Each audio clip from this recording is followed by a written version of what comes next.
ये गाना आपने सुना होगा, करण औजला का गाना है, हुस्न तेरा तौबा तौबा। वो गाड़ियों में, बार्स में, रेस्टोरेंट में, डिस्कोथेक्स में, शादियों में ये गाना आपने खूब सुना होगा।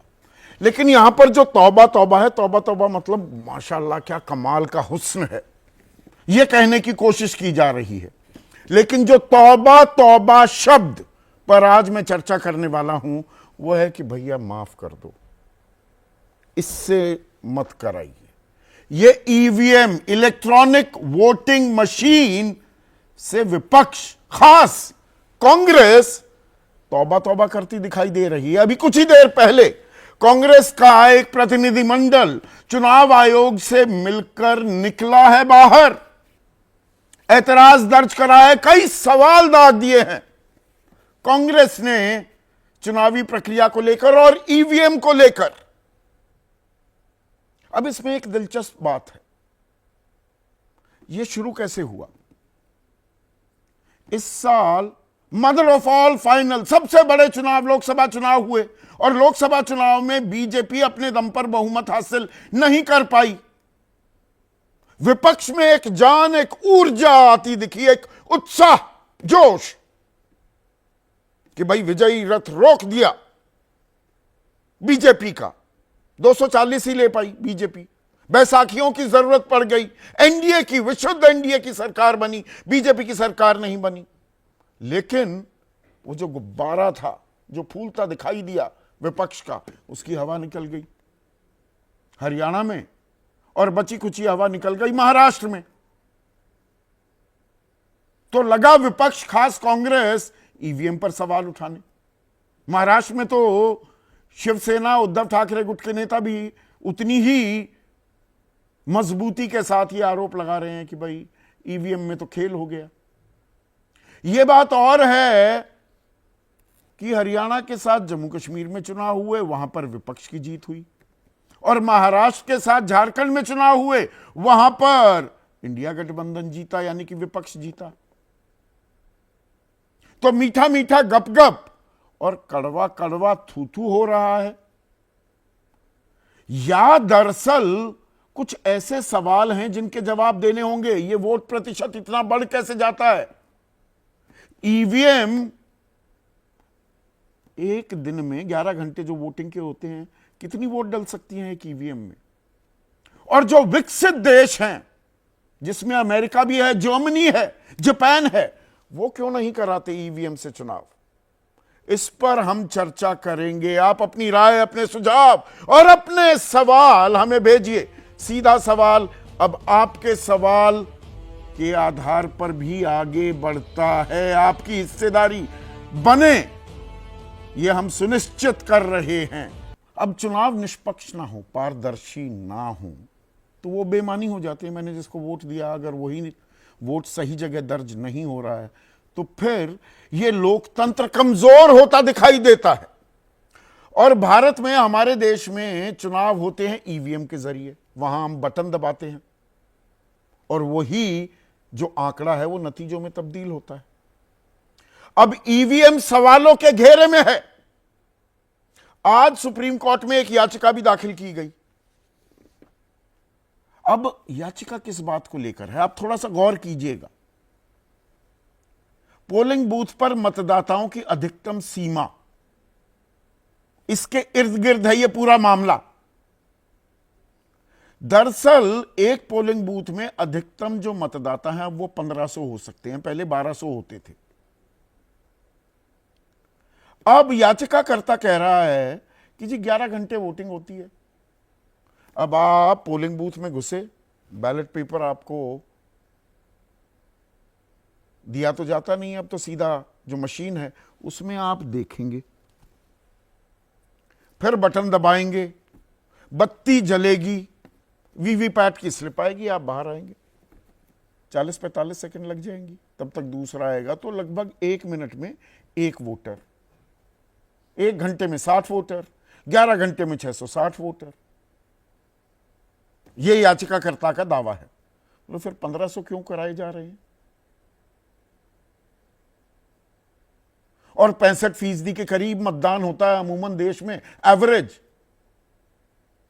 और 80-85 जो पश्चिम बंगाल जैसे राज्यों में होता है वहां होने लग जाए पूरे देश में, या नहीं हो रहा है, या उसको वहां तक भी बढ़ाया जा सकता है क्या? यानी शक, संदेह पैदा होता है। यह बात कही जा रही है। अब सुप्रीम कोर्ट ने 3 हफ्ते में जवाब मांगा है चुनाव आयोग से। चुनाव आयोग कह रहा है कि भाई ये तो हमने जो सीमा है 1500 मतदाता सीमा 2019 में लागू कर दी थी, आज तक तो किसी ने शिकायत नहीं की। अब 3 हफ्ते में जवाब दिया जाएगा। और चुनाव आयोग ही पहुंच गया, कांग्रेस के नेताओं का एक प्रतिनिधिमंडल भी। अब वो एक और चीज पर जोर देते दिखाई दे रहे हैं। अभिषेक मनु सिंह भी जाने माने वकील भी हैं, उन्होंने कहा कि हमने कुछ मूल आंकड़ों की बात की है।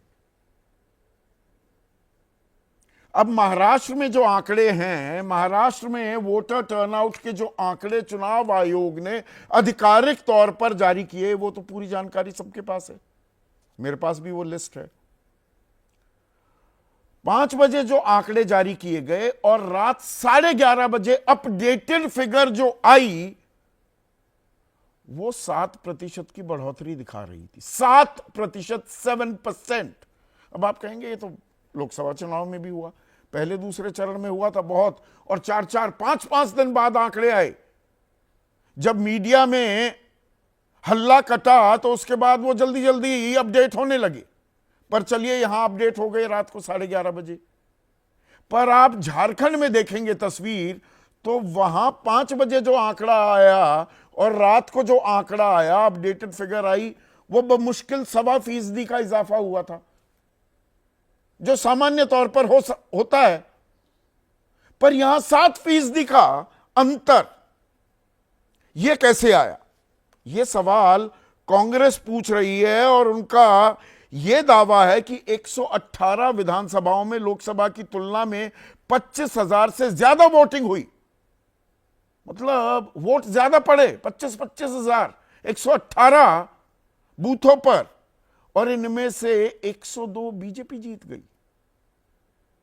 अब हमने थोड़ा खंगाला है इस बात को, हम किसी की भी बात फेस वैल्यू पर नहीं लेते, और सिर्फ आरोपों के आधार पर हम सवाल भी नहीं पूछते।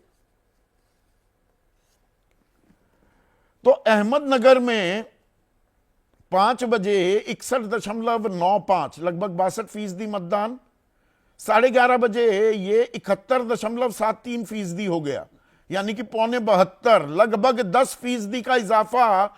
और यहां पर 12 सीटों में से 10 बीजेपी जीत गई और 2 महाविकास आघाड़ी के खाते में आई। औरंगाबाद में 60.83% मतदान 5 बजे तक, 68.89%, यानी कि 69% मतदान, 8% का इजाफा। यहां पर बीजेपी 9 की 9 सीटें जीत गई और विपक्षी गठबंधन के खाते में एक भी सीट नहीं आई। जलगांव में 54.69% मतदान 5 बजे तक, और यह बढ़कर 11:30 बजे हो गया 64.42%, 10% का इजाफा। 11 सीटें, 11 की 11 महायुति यानी कि बीजेपी की अगुवाई वाला गठबंधन जीत गया। कांग्रेस के पल्ले हाथ एक भी सीट नहीं आई। यह बड़ी लंबी फेहरिस्त है, मैंने 3 उदाहरण आपको दिए। अब यह संयोग है या प्रयोग है, या यह खिसियाहट है, झुंझलाहट है? झारखंड में भी तो जीते भाई आप, अच्छी खासी पटकनी दी बीजेपी को इंडिया गठबंधन ने। तो मतलब कुछ जगह ईवीएम हैक हो रही है और कुछ जगह नहीं हो रही। पर मौखिक जवाब तो दिए हैं चुनाव आयोग ने। अब कांग्रेस कह रही है भाई लिखित जवाब दे दीजिए और ये आंकड़े बता दीजिए, ये आंकड़ा ऐसे इतना कैसे बढ़ गया। अब इसमें जो आरोपों की राजनीति है वो अच्छी खासी बढ़ती दिखाई दे रही है। सुप्रिया श्रीनेट कह रही है महाराष्ट्र में ईवीएम का जादू चल गया।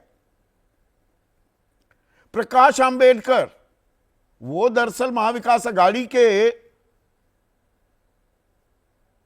नाव पर सवार नहीं थे, अलग हो गए थे, लेकिन वो कह रहे हैं ईवीएम के खिलाफ आज से पूरे महाराष्ट्र में आंदोलन शुरू कर रहे हैं। जबकि एकनाथ शिंदे वो कहते हैं झारखंड में विरोधी जीते हैं तो वहां ईवीएम ठीक और यहां महाराष्ट्र में गलत। शरद पवार क्या कह रहे हैं? ईवीएम के मतों में कुछ अंतर दिख रहा है, लेकिन फिलहाल मेरे हाथ में कोई सबूत नहीं है। लेकिन एक और दिलचस्प खबर आ रही है महाराष्ट्र से, सोलापुर, वहां का भी आंकड़ा मैंने आपके सामने अभी दिखाया है और वो हम चलाएंगे भी। सोलापुर का एक मारकरवाड़ी गांव है, वहां पर लोग, अब राजनीतिक दलों से आगे हटकर लोग जो हैं वहां के गांव वाले, वो ईवीएम का विरोध कर रहे हैं और वो कह रहे हैं कि हम तो बैलेट से एक चुनाव कराएंगे। और वजह क्या? ये अपने आप में दिलचस्प है। उन्होंने वजह यह बताई कि भाई हमारे इस गांव में तो जो एनसीपी शरद पवार गुट का उम्मीदवार है, उनको जीत उसी ने दर्ज की है, पर गांव वाले कह रहे हैं उनको तो उत्तम राव को 843 वोट ही पड़े और बीजेपी के राम सतपुते को 1003 पड़े। ये हो ही नहीं सकता। और ये तो उत्तम राव तो हमारी जाति के भी हैं, हम तो बैलेट पेपर डलवाएंगे।